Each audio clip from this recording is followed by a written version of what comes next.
Sorry, my phone died. I'm on the charger. So we were saying about the financial statements that I won't be receiving. So in a nutshell, guys, what I wanted to say to the guys from Mozambique head office is that when you take money for something that's supposed to happen in the operational side of business, like selling a voucher, and that voucher gets redeemed in store for a visit, that means it's operational. You should be taking that money into your operational business, and then from there you need to offset it to your franchisee's franchise account before you call on any monies, because you already received the money. Okay, that's for head office vouchers, that's for FOMO vouchers. It's anything that you pre-sell where money would sit in your bank account for something that a franchisee should be selling. That means it's operational, it's not marketing. Okay, so you cannot put it into your marketing fund and let it sit there and earn you some interest, and then you do with it what you like. It's not fair, guys. If you benefit yourself above any franchisee in any way in the marketing fund, you are wrong. Okay, but we'll talk about that soon. Mise and news. Okay, so guys, we can clearly see that there's an error in the way that franchise marketing works in South Africa. And unfortunately, it's something that's been going on for many, many years, and it's been unchecked for many, many years. And it's shocking, guys, and I told you guys the previous time, you should be ashamed of yourselves, because I'm getting the same feedback from a lot of franchise groups, and not even just in the restaurant space, guys. There's a lot of people talking at the moment. You need to understand that when somebody blows the whistle or somebody gets up and talks, you automatically become the spokesperson. And that's, I suppose, pretty much where I find myself, unfortunately, is that I'm the spokesperson for a whole industry. It shouldn't be needed that somebody should be a spokesperson for an industry, guys. It should be regulated. It should be run lawfully, because you are working with investments. You are in the franchise industry dealing with financial investments. And I think this is what people are not getting, is that we're not just talking about a business. It's a financial instrument. It's something that people use to invest their pension money into. It's something that people use to invest their retrenchment money into, is a franchise concept.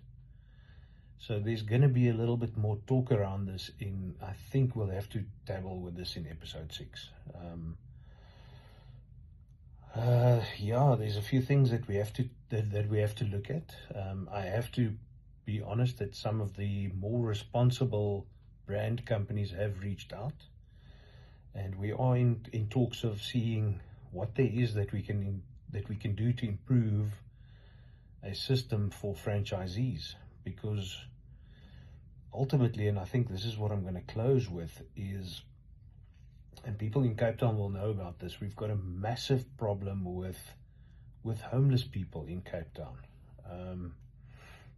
And I'm not quite sure why it is, but there is a big homeless community. And there's always we have a lot of public discussion around how do you give responsibly. And the sort of general consensus has always been that it's better to give to a shelter, because the shelter will provide for the homeless, instead of giving to the homeless, because they use alternative ways of providing for themselves. And I mean, let's be honest about it, guys. If you're in that position, whatever keeps you alive, right? But in saying this, was that the discussion goes around, if we give to people, homeless people, the donation ultimately ends up in the wrong place. It ends up fueling something wrong. So it's better, the same donation would fuel something better if it was applied in a different way. So I think that's the call to brand companies, would be to let's sit around the table and discuss how do we find a better alternative to what the system looks like currently. How do we get accountability into what it is that you guys are doing? Because what you're doing is great. It just needs to be accounted for. Because ultimately the person that's the guy that needs the support the most is the one that's currently not getting it. You guys think you gave it, but at the other end of it, it's not happening. So I think I'd like, that would be a good discussion to have.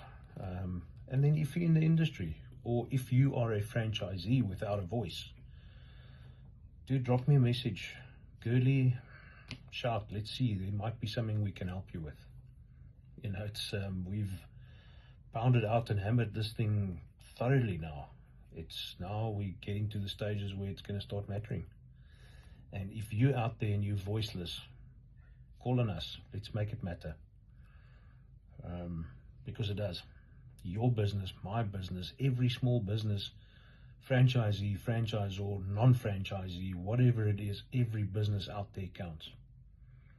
Everybody should be doing it in a fair and honest manner.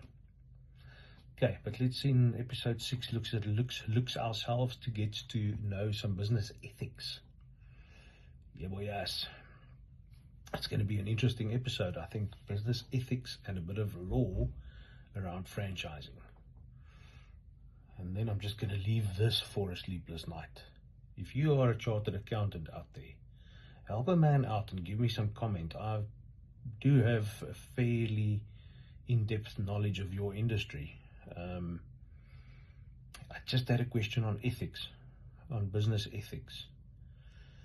Is it limited to your clients that you serve, or is it an open ethics to the world? Do you always have to act ethically, or is it only when you're dealing with a client in your chartered accountant company? Firm, sorry. Audit firm, not company. Dis Afrikaans braas. Okay, so ken nie al die woorde lekker nie. Hook me up if you're a chartered accountant and let me know if you know the answer to that question. It would be interesting. Guys, have yourselves an amazing week. May God be with you guys in this week. May He watch over you. Your families be looked over. And may everything you wish upon someone else be returned to you in exactly the same way. Love you guys.